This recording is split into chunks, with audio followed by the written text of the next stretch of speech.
Hi hello എല്ലാവർക്കും ശ്രീസ് വേൾഡിൻ്റെ പുതിയൊരു വീഡിയോയിലേക്ക് സ്വാഗതം. ഇപ്പോൾ ഞാനിവിടെ ഇന്ന് കാണിക്കാൻ പോകുന്നത് നമ്മുടെ ആക്റ്റീവ ജൂപ്പിറ്റർ പോലുള്ള ബൈക്കുകളിലെ ഷട്ടർ ലോക്ക് ക്ലോസ് ചെയ്ത് അത് എങ്ങനെ ഓപ്പൺ ചെയ്യാം എന്നാണ്. അപ്പോൾ ഒരുവിധം എല്ലാവർക്കും അറിയുന്ന കാര്യം തന്നെയായിരിക്കും ഈ ഷട്ടർ ലോക്ക് ഓപ്പൺ ചെയ്യാൻ. അപ്പോൾ അത് അറിയാത്തവർക്ക് വേണ്ടിയിട്ട് ഞാനിവിടെ ഒന്ന് ഷെയർ ചെയ്യാൻ ശ്രമിക്കുന്നു. അപ്പോൾ ഇതുവരെയും നിങ്ങൾ എൻ്റെ ചാനൽ സബ്സ്ക്രൈബ് ചെയ്തില്ലെങ്കിൽ ഒന്ന് സബ്സ്ക്രൈബ് ചെയ്യുക. അടുത്തുള്ള ബെല്ലൈക്കൺ ക്ലിക്ക് ചെയ്താൽ നിങ്ങൾക്ക് പുതിയ വീഡിയോ ഇടുമ്പോൾ നോട്ടിഫിക്കേഷനായിട്ട് അത് വരികയും പെട്ടെന്ന് തന്നെ കാണാൻ പറ്റുകയും ചെയ്യും. നമുക്ക് വീഡിയോ സ്റ്റാർട്ട് ചെയ്യാം. ഈ കീയുടെ പുറകുവശത്തായിട്ട് കാണുന്ന അലൻ കീ മോഡലുള്ള പാർട്ട് ഉപയോഗിച്ചാണ് നമ്മളത് ഓപ്പൺ ചെയ്യുന്നത്. എങ്ങനെയാണ് ഓപ്പൺ ചെയ്യുന്നത് എന്ന് നമുക്ക് ഒന്ന് നോക്കാം. നമുക്ക് ഈസിയായി ഇത് ക്ലോസ് ചെയ്യാനും വളരെ ഈസിയായി ഇത് ഓപ്പൺ ചെയ്യാനും പറ്റും.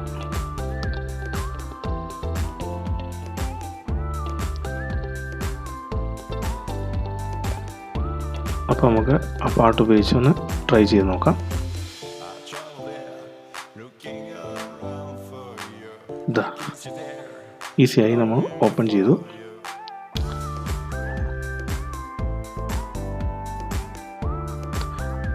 നമുക്ക് ഈസിയായിട്ട് ക്ലോസ് ചെയ്യാനും പറ്റും. വീഡിയോയിൽ കാണുന്ന പോലെ നമുക്കത് ക്ലോസ് ചെയ്തിടാം. എന്നിട്ട് നമുക്ക് ഈ പുറകിൽ കാണുന്ന പാർട്ട് ഉപയോഗിച്ച് നമുക്ക് ഈസിയായി അത് ഓപ്പൺ ചെയ്യാനും പറ്റും. അപ്പോൾ വീഡിയോ എല്ലാവർക്കും ഇഷ്ടപ്പെട്ടെന്ന് വിചാരിക്കുന്നു. ഇഷ്ടപ്പെട്ടാൽ ലൈക്ക് ചെയ്യുക, ഷെയർ ചെയ്യുക, കമൻറ്റ് ചെയ്യുക. അപ്പോൾ നിങ്ങളുടെ സപ്പോർട്ട് തുടർന്നും പ്രതീക്ഷിക്കുന്നു. നിങ്ങൾക്ക് ക്രോഷറ്റ് വീഡിയോസ് ഇഷ്ടമാണെങ്കിൽ അതിൻ്റെ ലിങ്ക് ഐ ബട്ടണിലും മുകളിൽ കൊടുത്തിരിക്കുന്ന ലിങ്ക് ഉപയോഗിച്ച് നിങ്ങൾക്ക് കയറി ഈ ചാനലിലെ ക്രോഷറ്റ് പ്ലേലിസ്റ്റിൽ എല്ലാ വീഡിയോസും അതിനെ പഠിക്കാനുള്ള ട്യൂട്ടോറിയൽസാണ്. അപ്പോൾ അടുത്ത വീഡിയോയുമായി വരുന്നവരെ എല്ലാവർക്കും by. Looking around for you, I kissed you there, along